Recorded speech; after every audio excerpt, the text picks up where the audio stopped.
Just the offense today, just what was your perspective of what wasn't working? Well, we had some opportunities early. I thought their game plan was obviously every game. It's not just this game. People really try to work hard to take away our perimeter players, and we missed a lot of shots at the rim. I mean, some of them uncontested, a couple of them mildly contested. But the fact is, and we had some looks that we didn't make, and inside, I thought Uros really did as good a job as he could possibly do, and still got to get more consistency from a couple guys that we need to give it to us every night. But guard play wasn't what we know it needs to be, and I thought we let a little bit of the offense affect us. But the difference in the game was rebounding. I mean, they were just did whatever they wanted to do on the boards. I mean, you look at what they shot.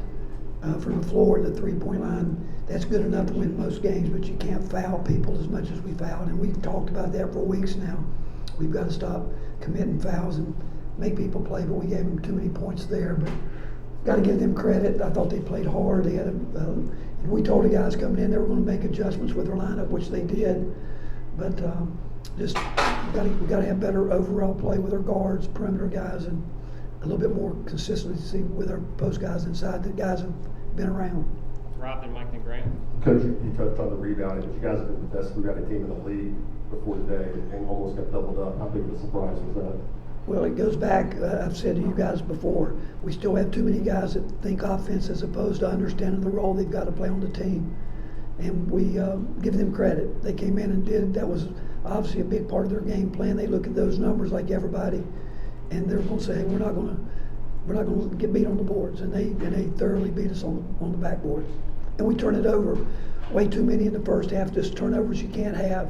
When we had a chance to maybe get a little rhythm first half and broke down. They had a couple different guys in the first half. One guy in the first half that carried them. Second half they had more than a sheet-way carrying them, but we just, again, give them credit. I mean, there's a lot of things that I'm obviously disappointed with our guys, but you got to give Kentucky all the credit in the world. They came in coming off obviously a tough loss, and they won the game. They won it. What do you attribute those missed layups to, especially some of those uncontested ones, and how do you process that as a coach? Well, I don't know if you can't. I mean, Zakai he did not practice for 2 days leading up to the game. That might have had something to do with his. But at the end of the game, you know, you can't go in there and looking for it. You got to go finish the play. You know, even at the end when we got the rebound, Uros tried to force that back up. We really needed a three right there, and we had a chance to kick it out, and we didn't. But I just, again, not real happy with the execution coming down to the end. We called a couple plays where we want certain shots, and guys weren't taking those shots, and you got to execute the play at that point in time. And but I can't answer that question. You know, I mean, the ones that are point blank layups, you've got to make. I mean, if you're going to be a team that wants to, in games like this, you've got to make uncontested layups. How do you fix the rebounding numbers in games like this? I mean, you guys have good rebounding numbers as a whole for the season. Guys don't understand what their job is. It's simple. Going in the game with the right mindset, not letting the fact you miss a shot or you charge, doing something you shouldn't do, and you got to do your job. I mean, looking at this, Julian had 3 fouls. Olivier had 2. We got to get.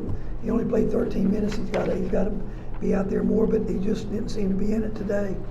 Uros had 3 rebounds. Even though he had a good night scoring the ball, our guards, Jonas had 4. Toby had 1, and it's just our front line's got to do a better job rebounding. I think we out rebounded our whole front line. I guess if you count it up, I'm not sure right now, but we got to get our front line guys doing their job on the glass, and that's not just 4 and 5s. That's the wings too. But on the defensive end, we've got to get all 5 guys involved, and we weren't very good at that tonight. Ryan and David. You didn't have a question? Yeah, Coach, you let the guys play there down 3 at the end as opposed to calling a timeout. What went into that decision? We had a place. We don't have to call a timeout to run a play. We've practiced for about 100 practices. We shouldn't have to call a timeout. we're going to use it. We scored to stop the clock, and because we thought we could pressure there, but we didn't execute the play, or we didn't get the shot that we wanted, and it was there, but we didn't take it. And but again, we work on situations. We spent a lot of time this morning talking about special situations, and those deal. We didn't execute. Rick, just the matchup with Oscar and Urosh, what you saw and how physical that was, all 94 feet, and the minutes that Urosh played, because I guess that's 10 more than he normally does. Well, again, he was getting deep post up down there, and those guys battled. And again, there is Kentucky did what most people do. They're going to try to take away the perimeter guys and let us score in there. And whether it's throwing it into him or, the layups, spread them out, and we had drives at the rim, but we couldn't capitalize on it. But again, I thought he played as hard as he could play. All right, Coach, thank you. All right, thank you guys.